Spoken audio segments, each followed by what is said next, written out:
శ్రీ వాసవి కన్యకా దేవి పురాణం 7వ భాగం 2/5/26 శ్రీ కొల్లిపేర పాండురంగారావు గారు రాశారు ఈ పురాణం.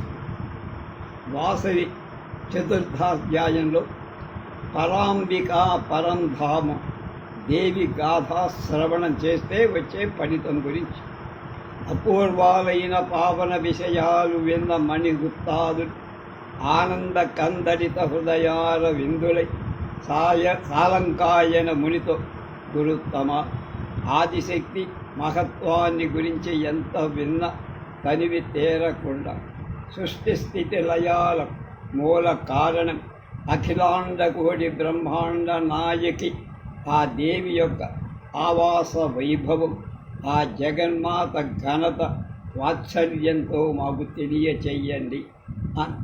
అప్పుడు ఆ సాలంకాయనుడు, నాయకులారా, ఇప్పుడు మీరు అడిగినట్లే పూర్వం శౌనకాది మునులు సూత మౌనిని అడిగారు.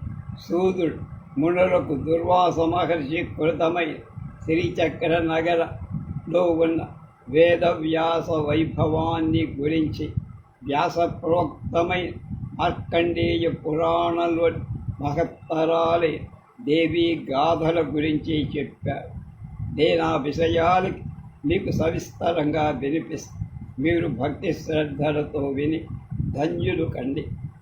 ఆ దేవి మహత్తర గాథలు ప్రధానంగా దేవీ శరన్నవరాత్రుల ఉత్సవాల సమయంలో అష్టమి, నవమి, దశమి తిథులలో ఫలించే వాళ్ళకి సర్వ సౌభాగ్యాలు కలుగుతాయి. తన దివ్య గాథాశ్రవణం వల్ల కలిగే ఫలితాలను గురించి ఆ పరాశక్తి స్వయంగా ఇలా చెప్పింది. ఎవరు నన్ను నిశ్చల చిత్తంతో ఎప్పుడు స్తుతిస్తారో వాళ్ళ మనస్థ బాధలు అనుమానం లేకుండా నేను నశింపచేస్తాను. అలాగే మధుకైటభ నాశనం, మహిషాసురమర్దనం, శుంభ నిశంభుల వధ గురించే కథలు నా మహత్వాన్ని వినేవాళ్ళు, పఠించేవారు సమస్త దుఃఖాల నుండి, పాపాల నుండి విముక్తులవుతారు. నా దివ్య గాథాశ్రవణ పఠనాలు అంటు వ్యాధుల వల్ల, అలాగే మహామారి వల్ల కలిగే అపాయాలు దూరం చేస్తాయి.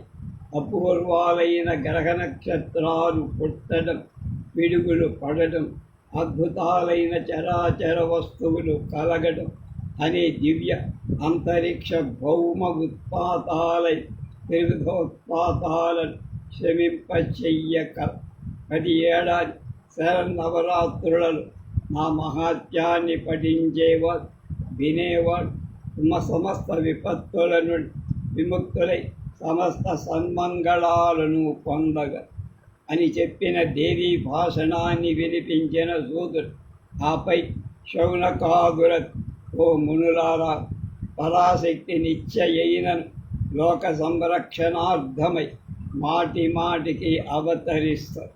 ఆ దేవే సృష్టి స్థితి లయకారి బ్రహ్మాండ పురాణ మార్కండేయ పురాణాల్లో వర్ణింపబడిన ఆదిశక్తి చరిత్ర స్కాంద పురాణంలో, ఉత్తరఖండంలో, సనత్సుజాత సంహితలో సవిస్తరంగా చెప్పబడి, ఏ దేవి సర్వభూతాలలో చైతన్య స్వరూపయై, బుద్ధి స్వరూపయై, నిద్రా స్వరూపయై, శక్తి స్వరూపయై, క్షుధా స్వరూపయై, తృష్ణా స్వరూపయై, కాంతి స్వరూపయై, శాంతి స్వరూపయై, కాంత స్వరూపయై, సృష్టి పుష్టి భ్రాంతి మృత్య సమస్త స్వరూపాల విరాజిల్లుతో, అలాగే ఏది వ్యాపకురాలై, జ్ఞానరూపిణియై, జగత్పాలకురాలై, యోగమాయ, ఆదికన్యా బ్రహ్మశక్తి, పరాత్పరి, సచ్చిదానంద రూపిణి అనే అనేక విధాల పేర్లతో ప్రసిద్ధురాలై ఉందో ఆ దేవి పరంధామం శ్రీచక్ర నగర్. ఆ దేవి ఆవాస వైభవం వర్ణనాతి. ఆ పరంధామం అన్ని లోకాలపై సర్వలోకాధికమై ఒప్పడం వల్ల సర్వలోకమని పిలవబడు. అవి బ్రహ్మలోకం కంటే వేరు, కైలాసం కంటే శ్రేష్టం, వైకుంఠం కంటే ఉత్తమం, గోలోకం కంటే గొప్పది.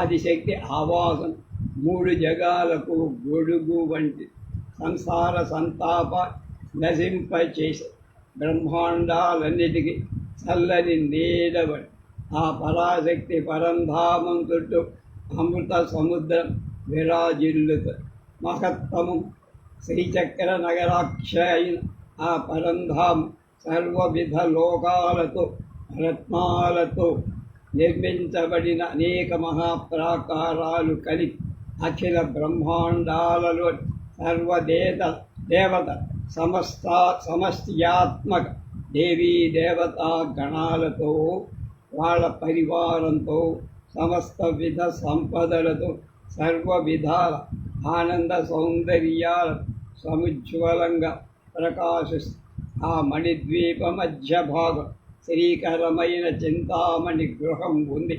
అది అనేక వేల మణిస్తంభాలతో మంటపాలతో దుర్నిరీక్షాలైన వెలుగులతో ప్రకాశిస్తూ ఆదిశక్తి సంకల్పంతో ఆదిలోనే నిర్మించబడి శ్రీచక్రమందరి చింతామణి గృహంలో దశవిధ శక్తి తత్వాలు మెట్లుగా బ్రహ్మ విష్ణు రుద్రేశ్వరు పాదాలుగా సదాశివుడు ఫలకంగా చిదగ్ని గర్భిత సింహపీఠంపై ఆదిశక్తి అయిన భువనేశ్వరీదేవి కొలువు తీరివు. ఆ జగన్మాత రూపవైభవం వర్ణించటానికి వీలే. భాషాంకుశ వరదాభయముద్రలు దాల్చిన చతుర్బాహువులతో అందాల రాశి అయి కరుణామయి అయి సర్వాలంకార భూషితయ్యై కోటాను కోట్ల సూర్యచంద్రుల విద్యుత్ కాంతులకు సమమై స్వయం ప్రకాశం కలదై వెలుగొందు సమస్త బ్రహ్మాండాల నుండి ముక్తులై వచ్చిన సర్వభక్తుల చేత దేవదానవ మానవాది సమస్త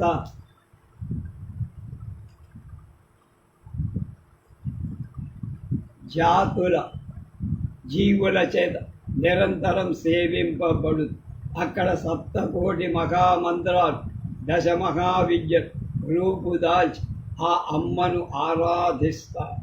ఓ మునివరులారా, సర్వలోకాలలో ఉత్తమోత్తమం దివ్యాతి దివ్యం పరంధామం మహత్తమైన శ్రీదేవి ఆవాస వైభవాన్ని, దేవి రూప వైభవాన్ని నీకు అత్యంత సంక్షిప్తంగా సారభూతంగా తెలియచేసి నూతన గృహారంభ సమయాలను, వాస్తుయాగాలను, గృహప్రవేశ సమయాలను ఈ విషయాలు పఠించేవాడు వినేవాడు సమస్త శుభాలను పొందగలరు అని ఇలా వేదవ్యాస వైభవాన్ని గురించి తెలిపిన సాయంకాయ మహర్షి మణిగుప్తాదుల ఓ వైశ్యోత్తముల మరొక ముఖ్య విషయం దుష్ట శిక్షణం శిష్ట రక్షణం కావించే ఆది పరాశక్తి మహద్భుత గాథలు పూర్వం వేదసుడని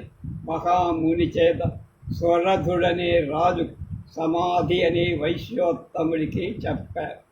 ఆ వైశ్యవంశ పాదోధిచంద్రుని కారణంగా బహిర్గతాలైన దేవీ మహత్వ గాథలు వేదవ్యాస కృతమైన మార్కండేయ పురాణం సవిస్తరంగా వర్ణింపబడి ప్రసిద్ధాలై లోక అవతార కారకాలయ్య. ఆ సమాధి వల్ల వైశ్యవంశమే పునీతమైంది సుమా అన్న.